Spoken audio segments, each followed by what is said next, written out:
Hello and welcome. This is Cheryl. Thank you so much for joining me today. In today's video, I'm going to share some watercolor holiday cards with texture. I'm going to use the new Ho Ho Ho stamp and die set as well as the Christmas Hugs stamp and die set. These are both from Simon Hurley as well as Spellbinders.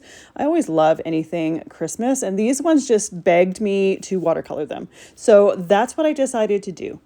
But before doing any stamping, the very first thing I always do anytime I get a new clear stamp set is take a white eraser and rub it all over the stamping surface. I do the entire set so that I don't have to do each and every stamp as I use them. It just makes it a lot easier. Personally, I know that if I've used one set from a stamp, I did it for the whole thing. This only needs to be done once before stamping with it. It just helps remove any possible manufacturing residue and helps the stamps take ink just a little bit better. Once I've used that white eraser, I have a soft brush. I just brush off any eraser bits that might have stuck into those. So I'm going to do that to the second stamp set as well. And I love the fact that these sets both have coordinating die sets to color or to cut out some of the main pieces. It just makes it so easy when you have a stamp set that also has dies. You don't necessarily have to die cut it, but it's always nice to have that option, and dies just give such a nice finished look to it. So I always love when there's coordinating die sets. I'm going to be doing my stamping on Distress watercolor cardstock. You could use other watercolor cardstock if you want. I like the Distress one just because it's a nice bright white, but it doesn't have to be done with this particular watercolor cardstock. I'm using my Misti stamping tool in order to stamp these images in place. And when you have watercolor cardstock, there's often a textured side and one side that's a little bit more flat.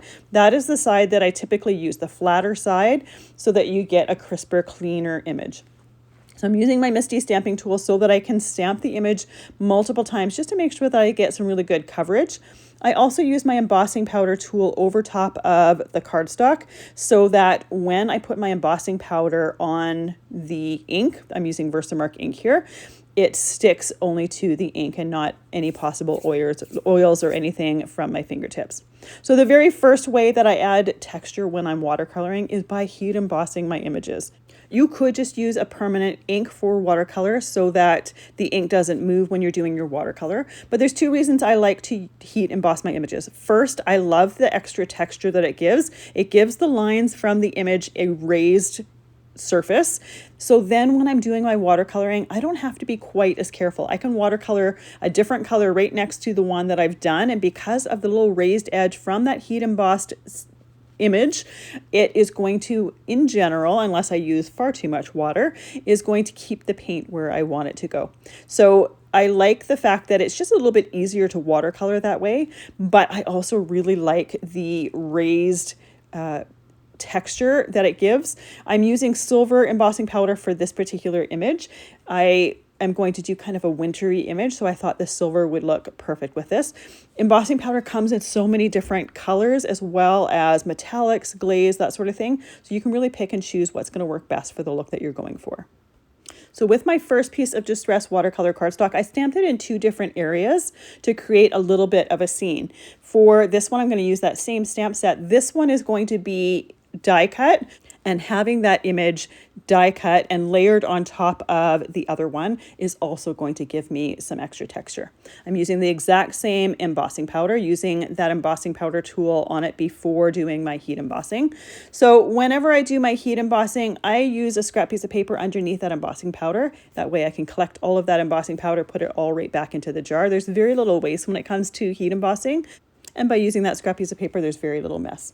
So for my next image, I'm going to use that same stamp set. I'm going to use the snowflakes for this one. Now, these images are quite fun because it's almost like all the lines are connected, like they did all three snowflakes here without raising the pen, if you will, on the surface. So it creates a really fun and unique look. So they're all interconnected.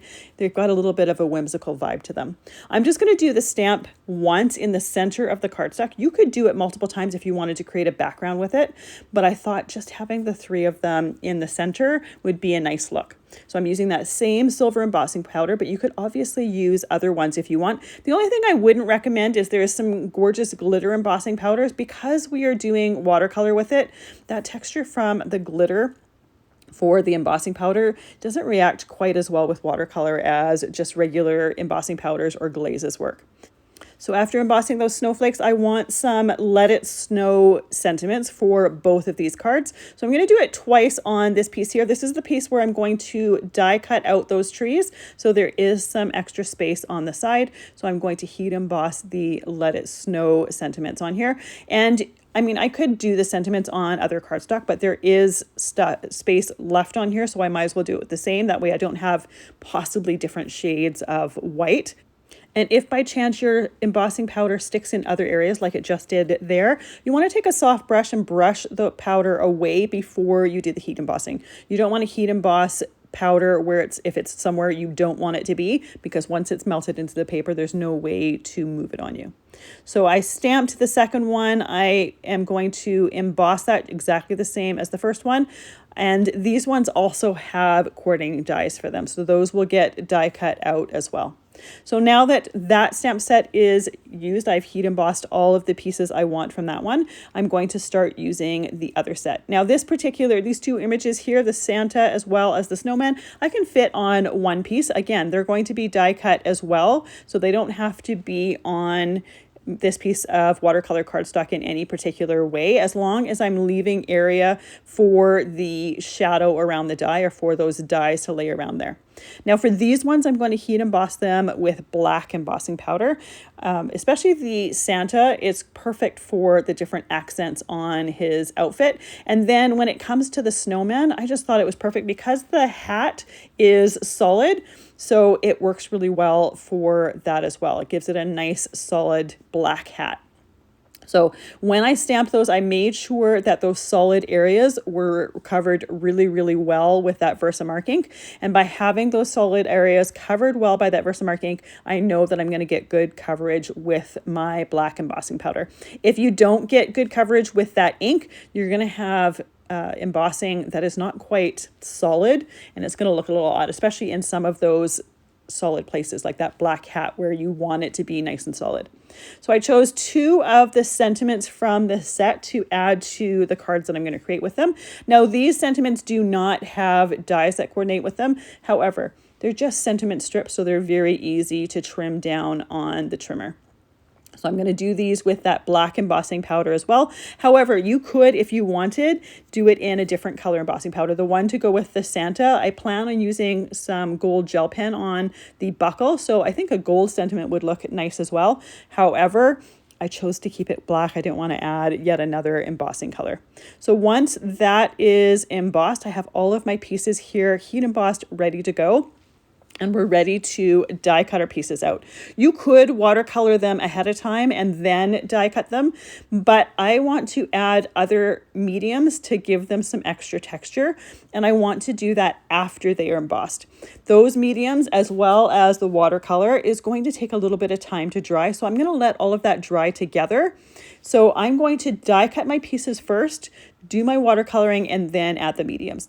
And the reason you want to add the mediums after die cutting is one of the mediums I want to use, and I use it quite often in my cards, is Glossy Accents. It adds some domed glossy dimension, but the pressure from a die cutting machine changes the finish on it. So you want to make sure to do it afterwards so that you get just a really nice finish with it. For watercoloring my images, I'm using Distress re-inkers. These are intended for re-inking ink pads. However, they make fantastic watercolor paints, and I always love when products have double duty to them. So I have them in an alcohol ink palette here. This will never dry. The watercolors or the re-inkers in here will never dry, so you definitely have to store it horizontally. I have a little label to the bottom right of each one showing me exactly which color is in there. Some of the dark colors, it's really hard to tell what the shade is, so I find those labels help a lot. I am using my sticky mat to hold things in place. However, you can see that because I'm watercoloring my background, my cardstock is only wet on one side, so it is curving. So to fix that, I add a little bit of mist to the other side so that it's wet on both sides and it stops that watercolor cardstock from curving. The first color I'm using here is Speckled Egg. It's a really, really light blue. I want to create a sky behind my trees as well as my snowflakes, and I want that to be quite light because I don't want to add a lot of color to my snowflakes. The trees themselves are going to be watercolored in a moment, but I want to make sure that I don't have a lot of dark color under there, changing the color that I'm going to paint those trees. Now, I don't mind a little bit of that speckled egg on my background here for underneath the snowflakes, but I want the majority of the color on my background. So the color that I'm using around the outside of my piece here is Uncharted Mariner. I just really like it with that speckled egg. Now I'm trying to make sure to keep that color around the outside edges. For these two backgrounds, I'm using the broad water brush from Tim Holtz. This is perfect for a background because you can get a lot of color and a lot of color down really quickly and easily. Also great for images because it is a broad flat brush and it's meant to just do backgrounds. It's meant for larger areas. So I went back to the background with my trees there, added a little bit of that Uncharted Mariner, and then just blended my speckled egg in with it as well. So I want to have it darker towards the top and lighter towards the bottom. I set that aside. I want that to dry just a little bit before I do my trees. If I do my trees now, because that whole thing is wet, there's a good chance my ink is going to bleed. Even with the heat embossing, it might bleed outside those trees. So I'm just going to give that a moment for that excess water to dry off. While waiting for that, I am going to watercolor my Santa. So I'm going to start with his face. I'm using some Tattered Rose. It's kind of a little bit of a skin color. I'm going to add a little bit of Spun Sugar for his cheeks just to make them a little bit rosy. And I'm using a brush that has water right in the handle. So right to my right, I have some paper towel. I use that paper towel often to take the excess moisture or excess color out of my brush. Just gives me a lot of control. And then when I want to change colors, I can just squeeze the handle of that brush. It will flush water right through the brush and clean it off. For Santa's suit, I'm going to be using Lumberjack Plaid. It's just a nice bright red color. So my palettes here were done before the new colors that were introduced a couple years ago. So I actually haven't redone them yet. I really should. So that Lumberjack Plaid is just on the lid. It isn't dry, but it's gotten a little bit sticky. So you'll see me going back over just to lighten some of the areas because it is a little bit dark in some of the areas where I started. I want it to be more of a bright red. But that's the great thing with watercolor is if I have too much color on there, I can get the excess color off my brush and then also take some of that excess color off of the surface because it doesn't start drying and seeping right into the watercolor paper. It sits on the surface for a little bit while first. So I find it really forgiving. I find it the quickest way to do the actual coloring aside from waiting for it to dry. But I also find it's really easy to take off excess color if I need to and add more color by just dotting it in place. And when that area is still wet, it starts to blend and bleed into each other or into itself right away. So I'm using a gold gel pen to color in the area for Santa's buckle. You could use a gold re-inker for a gold ink pad. I have the re-inker for the Lisa Horton gold pad. That would work as well. However, the gold gel pen is also really quick and easy. And again, because I need to wait for that watercolor to dry, here I'm adding some stickles to the trim of the Santa hat as well as the suit. And that might as well dry at the same time as my watercolor is drying. So I have to wait for something to dry anyways. And rather than wait for it twice, I put the stickles on there. And those are areas that I haven't watercolored. So there's not water underneath there, and let that dry. The only thing you want to be careful with is, especially with those red areas on Santa's suit, you want to make sure that you're not putting the stickles over top of any of that by accident because it will start to run into the stickles. While waiting for that to dry, we're going to do some of the feature points of the snowman here. So I'm using that same Lumberjack Plaid on the band on the hat, as well as the scarf and then the holly berries. For the nose, I'm using some carved pumpkin. And again, I'm putting the color on there. And then if I find it's too dark or I want a highlight area, I will clean my brush off on my paper towel and I will take some of that excess color off. For the leaves, the holly leaves on the hat, I'm using some forest moss. And again, I'm using the stickles. I'm going to use it on the outside part of the snowman. You could do it over the whole snowman if you want, but to me, that's just a little bit much. So I'm just doing it around the outside edges just to give it a little bit of a sparkle.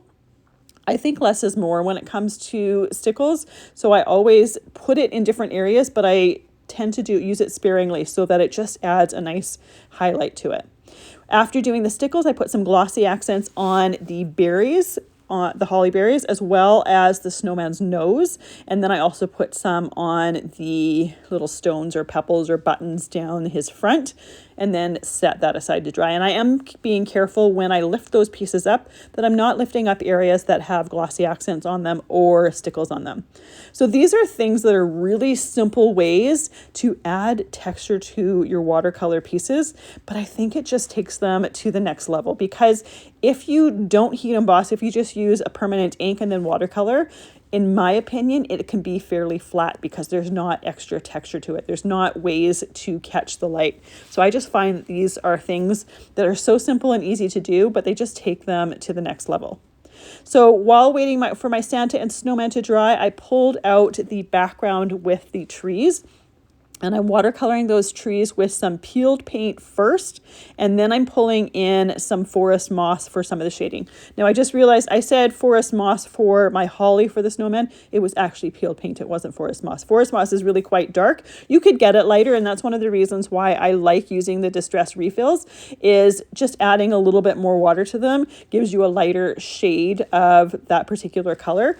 So it's really, really quick and easy to get darker and lighter shades, and you don't necessarily need to use a lot of different colors in order to get a good shade variety.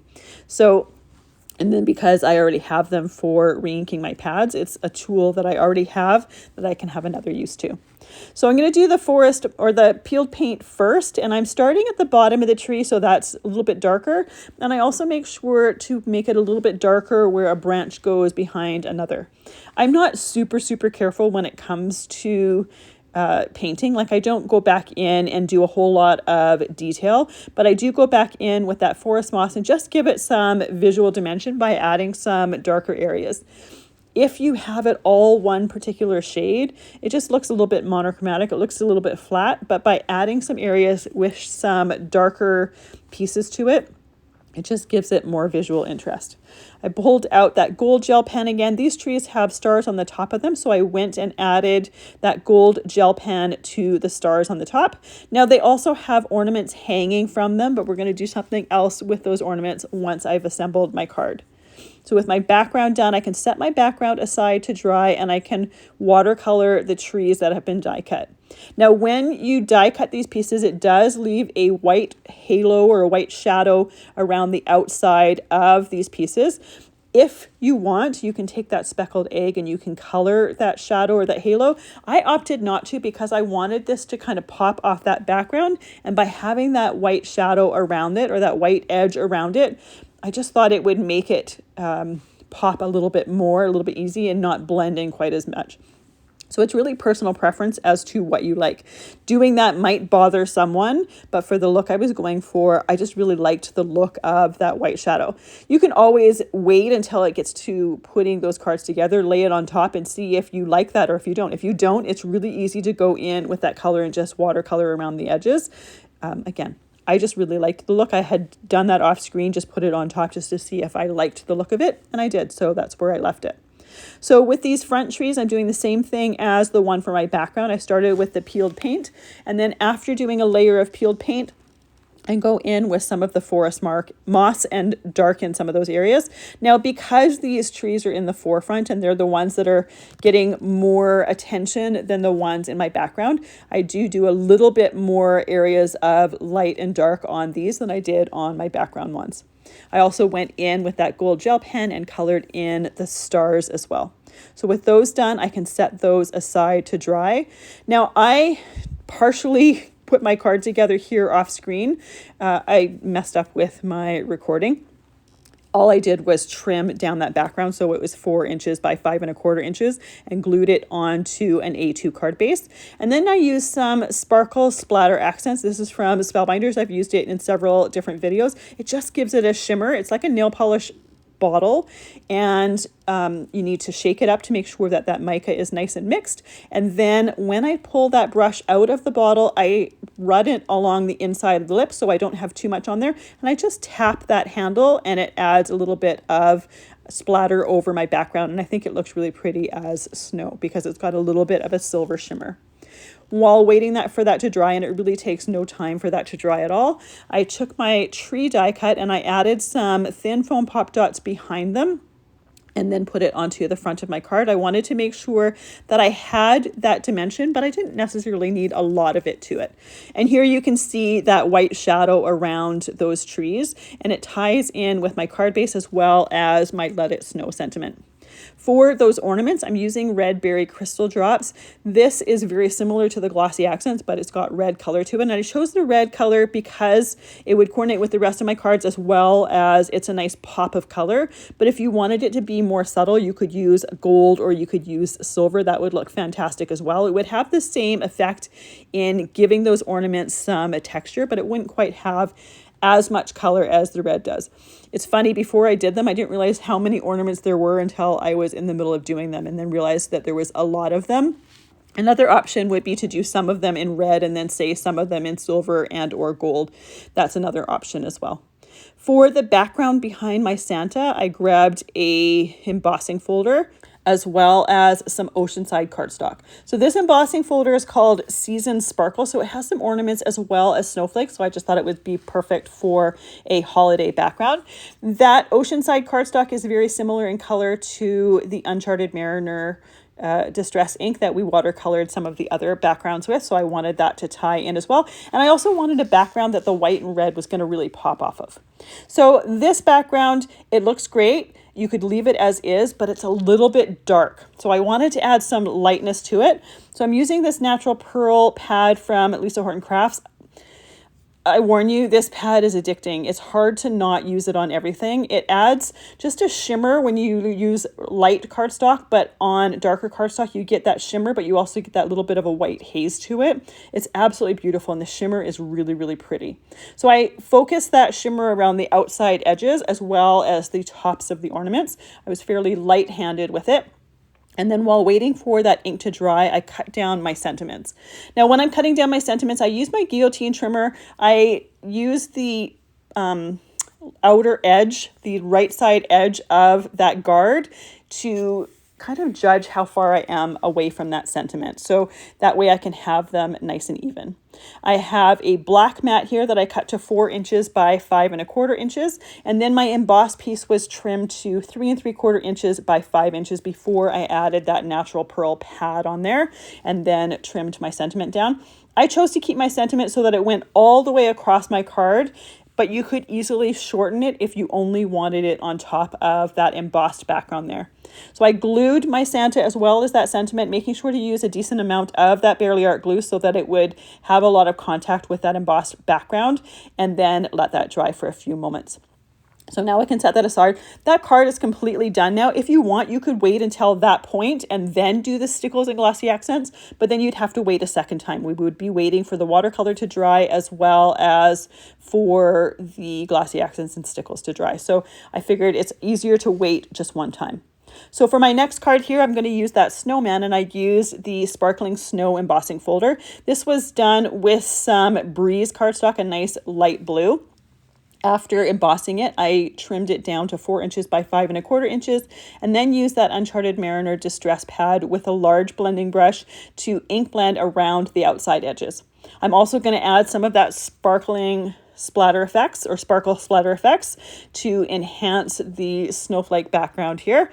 And then I'm going to take that natural pearl pad with a brayer, and I'm going to use my brayer to lighten those snowflakes, especially on top of those darker areas around the outside edge.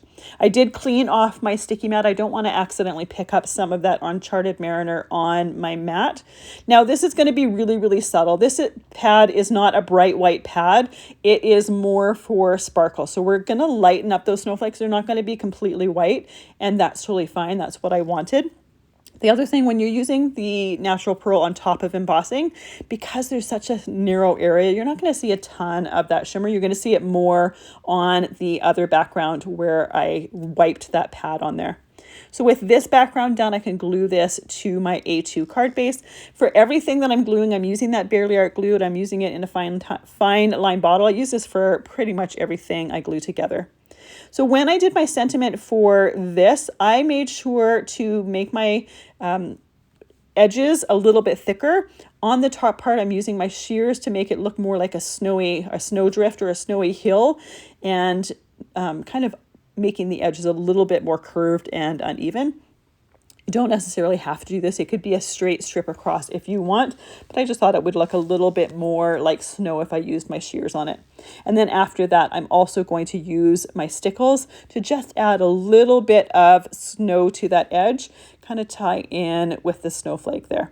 So I just did a light coat or a light line right over the top edge there, nothing really heavy. That's going to dry while I'm finishing the rest of my cards. Now, this snowflake background, one thing that I did on here that I did not film, I actually messed up filming it. I took some stickles and I put some stickles inside those snowflake areas, avoiding the embossing. So I just did it on the inside. It's really hard to see it on camera, but it just adds a gorgeous sparkle to those stickles. Now I'm using some Uncharted Mariner Distress ink around the outside edges. I'm trying to be careful to avoid my snowflakes and avoid the stickles. I want that color on the background, but I don't want to color my snowflakes themselves, especially with those stickles on there. With the rough texture to it, the ink would stick in between all of that rough texture. So it would kind of make the snowflakes pretty dark, and I want to keep them really, really light. In the center of my snowflake cluster here, I'm going to add that Let It Snow sentiment. I wanted my sentiment to be more subtle. I wanted the snowflakes to be more of what was seen. So I kept it white, but if you want it to pop off a little bit, you could easily use that Uncharted Mariner to ink around that Let It Snow sentiment, and then it would be more of the focal point. But again, I wanted the snowflakes to be more focal point, and then the Let It Snow to be kind of the secondary thing. And again, on the video, you really don't see the glitter quite as much as you do in real life. It adds a whole lot of sparkle and a whole lot of texture to that background. Then we have our snowman with the sparkling snow background, and the glitter around him just is the perfect touch to catch the light. Then we have our Santa with that ornament and snowflake background, and I really love how that natural pearl just adds that perfect amount of shimmer. And then our very first card, this one I think might be my favorite of all of them. I love those trees, but I love that extra one popped off. It just adds an extra element of texture to it, as well as the red berry crystal drops just adds more texture as well. Thank you so much for joining me today. I really appreciate the time that you spend with me. I hope you have a fantastic day.